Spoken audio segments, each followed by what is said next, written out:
The Unitary Republic is a multi-stage political philosophy and ideology that stretches from what we could do now to what we could do in the future. It's a system that advocates a single, global, democratic and accountable government, the benefits of which are myriad and obvious. The benefits of us being able to all sit together and look in the same direction towards common goals. Instead of staring askance at one another, we'll be able to stare out from our tiny rock and look at what might be coming next. To the idea that your country, that your national identity is your actual identity is a falsehood. In the world that we live in right now, the most dominant identity that we all share is that we're all human. In a universe so unimaginably large and full of possibilities, questions and mysteries, we do ourselves a great disservice by focusing so heavily on what we do together. This great competition of civilizations that we've all invested billions and billions of dollars into, competing between ourselves for one small scrap here or one tiny piece there. And every year that we spend doing this is another year that goes by unutilized as a year that we could have spent efficiently working together towards greater goals. Our lives are finite, and we're all slowly coasting towards our deaths. That moment is an inevitability that's coming. My question is, if that's the case, why do we all support a system where small numbers of nations hoard all the wealth and power? A system where there's a natural systemic inequality between people, nations, humans. Is this something that we can grow old and die and be proud of and content with? Above everything else, above city, above state, above country, above continent, there is the evolutionary identity that we all share, and that's that we have all developed together as a species to be the civilization we know today as mankind. We're the most complex species that we know of, and yet we have so much trouble using that complexity to our advantage. Perfect equality cannot be attained, not by this version of mankind. But what we can have is social equality. We can have equal opportunities, where every person has an equal chance of getting into every field of work and able to live wherever they like.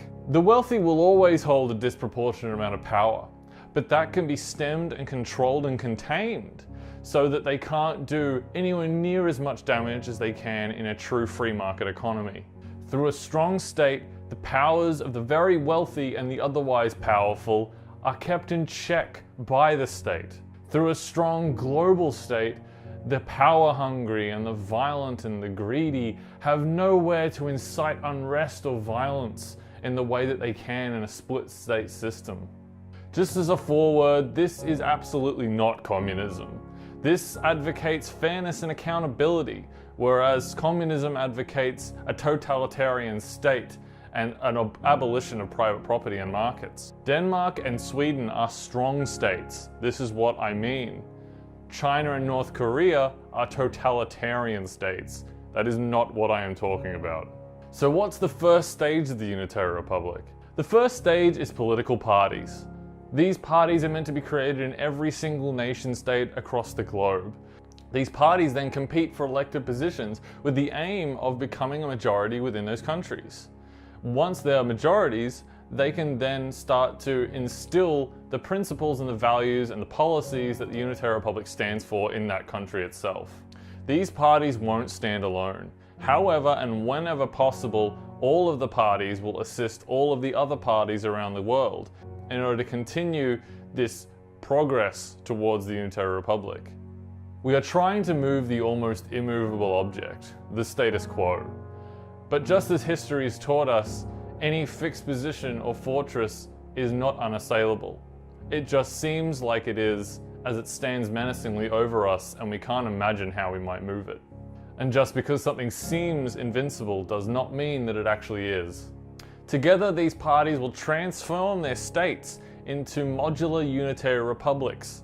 These modular unitary republics will have extremely similar, almost identical policy and department frameworks from which they can start to amalgamate into one another, creating larger states. This leads into the amalgamation phase.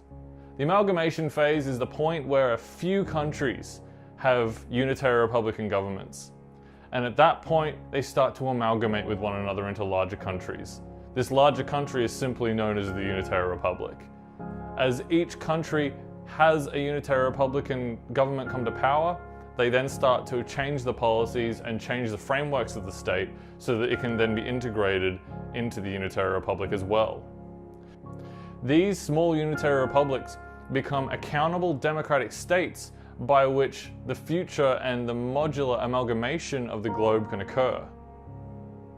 Over time, perhaps decades, these states will amalgamate into larger and larger unions and larger countries until eventually, perhaps centuries or millennia from now, you will find the ultimate goal achieved, which is the Unitary Republic itself. The Unitary Republic is the final phase. The Unitary Republic is when all the states of the world have embraced Unitary Republicanism and combined into one giant state.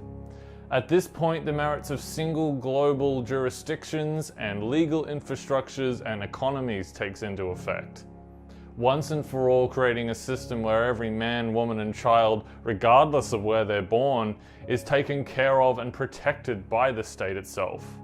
Extractive working conditions, systemic poverty, transnational corporate corruption, and state wars will come to an end, leaving the objectives and the endeavors of mankind for the first time in history tied together. This is the place where we need to get to as a species, the place where we can be together as one. This is the place we need to endeavor to go after, to pursue. Things will never be perfectly peaceful, but by taking away the state apparatus behind which everything can operate, we significantly lower the risks and the dangers and the tremendous amounts of violence and mistrust and economic inefficiency that takes place within the nationalized system. Because this era of human history has come to a close. This era of sectarianism and nationalism needs to come to an end if we're going to step forward into the next era of mankind. I've mentioned the ideals and the principles of the Unitary Republic, but I haven't spoken about them yet. So now I'd like to go through what those are. These are what the Unitary Republican phases will always hold on to. From the beginning to the end, this is what defines the principles and the values of the Unitary Republic. These are the ideals that will be written into its constitution and will be what validates it as a just and valid authority over mankind. Secularism is the first principle, and it's the separation of church and state. In the modern era, it's not as straightforward a problem as it was several hundred years ago. However, it's still very much an issue. We don't have to worry as much about archbishops dictating laws and policies to us as we did several hundred years ago, but we still have to worry and be on guard against religious logic encroaching into politics and legislature. This means, for instance, in Australia, completely dismantling the current policy of funding non-secular social workers in schools. This means absolutely no favoritism towards any religion and no state support for any religion whatsoever. This does not mean that the state will be an atheist state like the communists, where they actually disbanded and made illegal religion, because that is completely unjust. There will be completely free religion. You are free to practice whatever religion you choose. However, you are not going to be able to inflict those rules and those religious policies on public policy and public law. This also ties into taxation efficiency, which is another principle.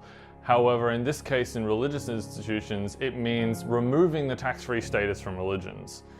It means that they will have to work and prove that they are valid in a not-for-profit sense or a charity sense, and then they can earn those statuses. They cannot get them purely based on the fact that they're religions, although they still will be able to apply for those statuses if they are able to prove it.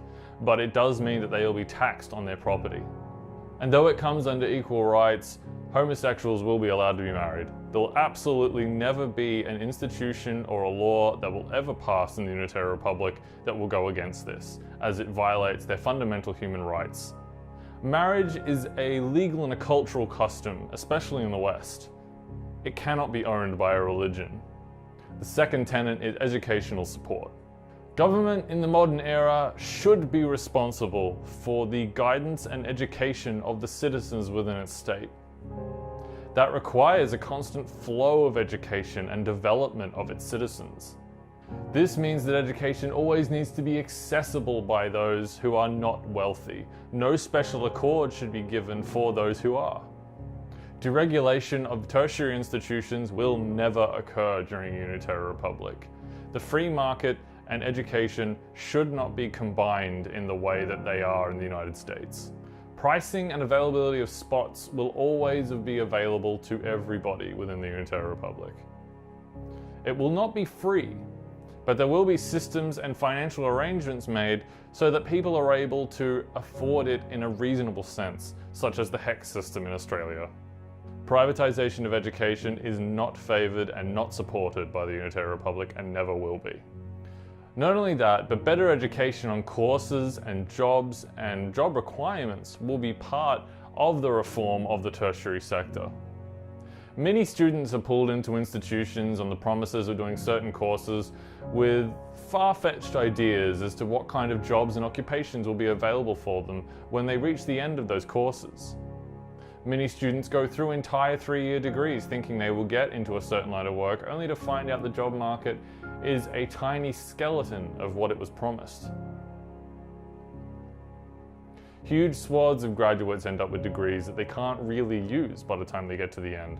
And I want to create a system or some kind of rating system that's going to enable them to be able to see what's available to them when they get out. Some honest salary caps, some honest job availabilities, these kinds of things, so they can see them in the prospectuses when they're looking through courses. And they don't just pick anything because it sounds nice and think that it will work out because it's a university degree and that's all you really need, because that's not the case anymore in our modern era.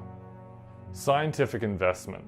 The Unitary Republic sees scientific advancement at the core of the development of the human race. It's a driver of more efficient living and learning, but it also gives us almost everything that we take advantage of today. In fact, almost everything you can see and think of is the product of scientific development. This means driving research and development through means that are not purely commercial. Commercial studies, commercial research, they're often founded on the basis of biases, and they're paid for to reach certain conclusions. And if they don't reach those conclusions, they're not worth the money that they paid. Companies use research and development to justify their products, not to genuinely advance science. So we need non-commercial research and development in ample quantities if we're going to keep advancing as a nation and as a people and a species. Through scientific advancement, we have access to everything that makes our lives easier.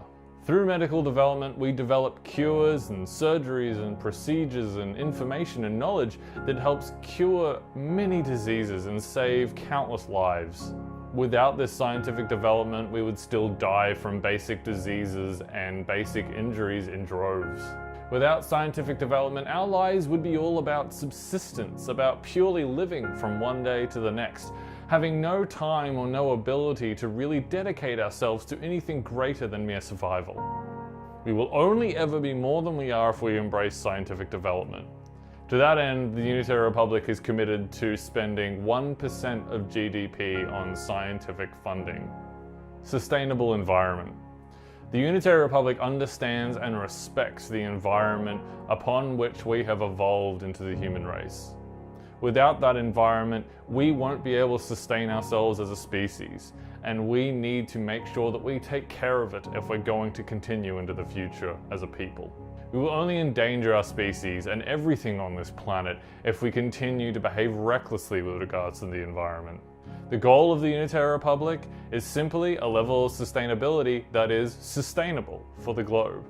It won't be a flip of a switch and it won't happen immediately, but after detailed consultation with experts, a plan will be reached that will allow us to reduce our emissions and reduce our impact on the environment to a sustainable level. It would be an exercise in futility would I try to create this plan without the consultation of experts. Another fundamental part of Unitary Republican policy is the dedication to renewable sources of energy and the discovery of them. For one, this will be the reinstatement of the Alternate Energy Commission and the Climate Change Commission, so that we can explore and investigate through our scientific endeavors as well, ways that we can create energy that won't continue to destroy the world that we live on. If we can restrain our need and dependence on non-renewable energy sources, it will create a much freer economic and technology base as well. Infrastructure development. Developing the infrastructure within the state is of vital importance to any development policy. This can be done in a variety of ways, some far more efficient than others. Overinvestment in roads is not an intelligent use of resources. However, investment in internet and electronics infrastructure can create tremendous gains, especially in our modern world that's progressively going more and more online. In an ever more digital age, internet speed and capacity is becoming more and more important as more businesses go online and start to use the internet in order to make their revenues. Investment in public transport is also extremely important as it takes away the pressure on people to use the roads and their cars. If we are able to make public transport more convenient and more practical, we are able to free up more of the road space so we can have more commercial traffic on there and more state traffic. Having more room for commercial traffic means that businesses are able to ship their products from one place to another with far more ease and reliability. Open educational immigration. The Unitary Republic sees immigration very closely to its core principles. It's an ideological entity based on the respect for all human beings regardless of where they come from. Helping all those that need a helping hand and proving that it's worthy of the respect that it asks for in the future.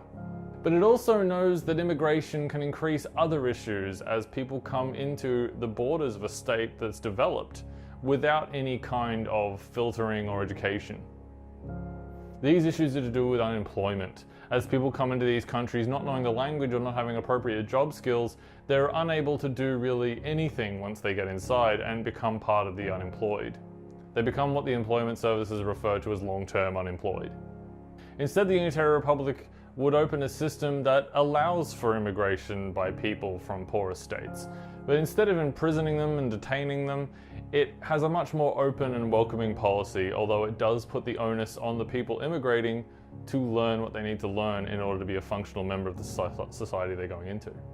The system would involve the education of the immigrants in the English language, probably the most vital skill that they need to learn, on top of all the job skills that they probably already have from wherever they've come from. Simply their miscomprehension of English is probably the biggest problem when they try to get work in the new country. But should they lack job skills as well, those too will be taught in a foundational basis. This would allow for something that, while expensive, would be morally justified and probably far outweighs the expense of having the detainment facilities or having people come into the country and becoming unemployed. International cooperation. The Unitary Republic is committed to international cooperation. It's not based on the desire to assert itself or become the most powerful country in a region. It's based on its need to justify its existence and prove that it's committed to its values. To that end, the Unitary Republic will stop using its military, except in humanitarian needs or in instances of immediate state danger. We will never side with anyone, even if they're our allies, if they are doing what is wrong, if they're doing what is morally unjustifiable. Because no country in the world possesses any virtue or justification by which it is right no matter what it does. This will be present through all the phases of the Unitary Republic. However, it is probably its least pronounced in the first phase. It becomes more obvious as the countries start to amalgamate, and the way in which they do that is by treating everyone in both countries that's being amalgamated as equal. Equal rights for all. The Unitary Republic respects the rights of every man, woman and child on Earth equally. This means simply being fair to all. This means the permission of weddings between homosexuals, for instance, with no exceptions. This means standing against racist and bigoted behavior as well. While it's not the legal epidemic it has been in the past, particularly in the West, it still remains a major issue, equal rights, which we need to respect and we need to pay attention to in all of its manifest forms, be it based on gender, ethnicity, religion, or sexuality. But equal rights also means the advocacy of Western labor laws in developing countries. If they become part of the Unitary Republic, they will become part of its legal base. Minimum wages will be installed, and factories will no longer be able to get away with paying people almost nothing for brutal work. This is how you will cure global poverty, as expensive as it will be at the beginning.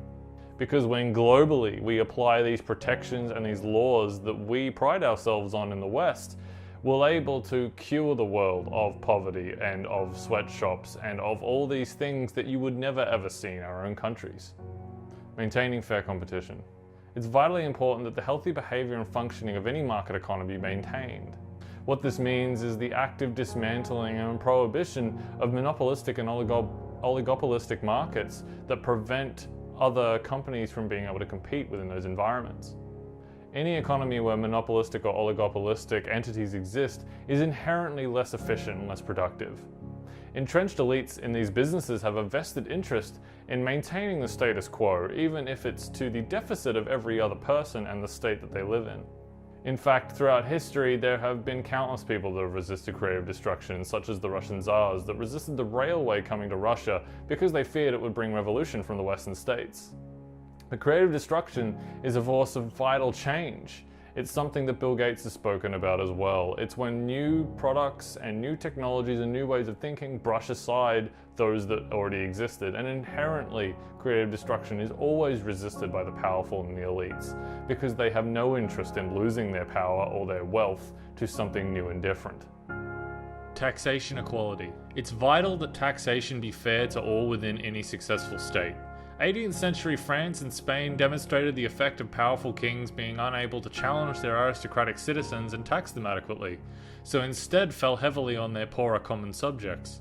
This submission of the state to the wealthy that we see even today is a hallmark of a decaying state. Tax rates do not need to be changed in most cases, instead loopholes and taxation efficiency needs to be improved. This essentially means the end of corporate welfare and concessions which are built up over time due to the influence of interest groups on the legislature. Not only that, but the availability of tax havens and intricate multinational taxation arrangement means companies like Apple were able to get taxed a mere 2% on their iTunes revenue in Europe. No normal citizen can get away with a 2% tax rate. The fact that wealthy individuals and multinationals can means we're losing billions upon billions in revenue every year. Taxation efficiency and inequality is also a huge drain on developing economies, which has considerably slowed the development of the third world, trapping hundreds of millions in poverty. This also means having a state powerful enough to challenge those major companies and corporations, something the US government failed to do after the most expensive recession in history in 2008 due to its weak governmental structure that made it impossible for it to punish those responsible. Anti-corruption. The focus on anti-corruption methods within government and the upper strata of business and wealth is part of the focus on efficiency, both private and public, that the Unitary Republic holds. Using expanded anti-corruption agencies, IBAC and ASIC for instance, in Australia, the state will do its utmost to clean the legislature of interest groups and excessive lobby influence. The original idea behind these groups was that they would represent the accumulated interests of the demographics of the nation. However, they overwhelmingly represent extremely narrow and very well financed viewpoints instead. This disproportionately loud voice in government leads to extremely undemocratic outcomes.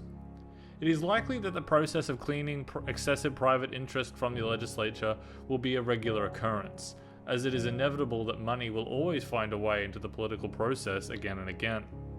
Part of the charge against corruption will be an audit of all major parties, carried out by an independent anti-corruption commission, including the Unitary Republic. Transparency in the legislature and in the major parties is vital, and the connection between private influences and government is toxic to the efficient and just operation of institutions. Finally, something called Deus ex hominis, which means God from mankind, or people. This is less a practical policy and more an ideological principle.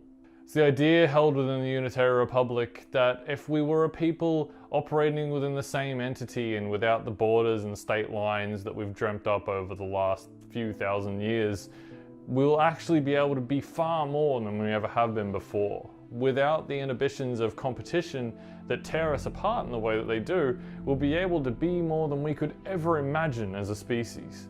There is a saying coined by Arthur C. Clarke that any sufficiently advanced technology is indistinguishable from magic. If we were to tell a man from medieval Europe, wrapped up in scholastic misunderstanding, that we had been to the moon, that we had sent robots to Mars and soon people. I can't even comprehend what his reaction would be, because he would not be able to comprehend the reality of what we're telling him. Moreover, simply explaining what the Moon and Mars is, the scales involved of each of those items and the distances, this would absolutely blow their mind, but it's something that we come to know and understand now. This is what technological development is. This is what mankind is capable of. Mankind is the most complex life form that we know of. And at the moment, we have still consigned ourselves to an existence little above the tribal warfare of 50,000 BC. We've simply got bigger words and bigger explosions. It's a gross misuse of that complexity and a great tragedy. And it would be one of the greatest tragedies in history if we were to spend the next millennia trapped in that cycle of competition. We owe it to ourselves, to what we could be in 100, 1,000, 10,000 years, to try and come together and be more than we ever have been before, to protect and help and advance all human beings. So now, as you sit there wondering what you can do, what could come next, what you might be able to do to help, I can tell you right now, we need to start the first phase. The first phase is the creation of Unitary Republican parties. If you don't belong to one, you need to find one. If you can't find one, you need to make one. And if you make one, you can grow it. And then when we grow the parties, we become a part of the global consciousness. And when people start to sit down and talk about us and think about us, they make us legitimate. They validate it by discussion. And when we validate it by discussion, it enters the public sphere, and then we have a chance to really become more than we are.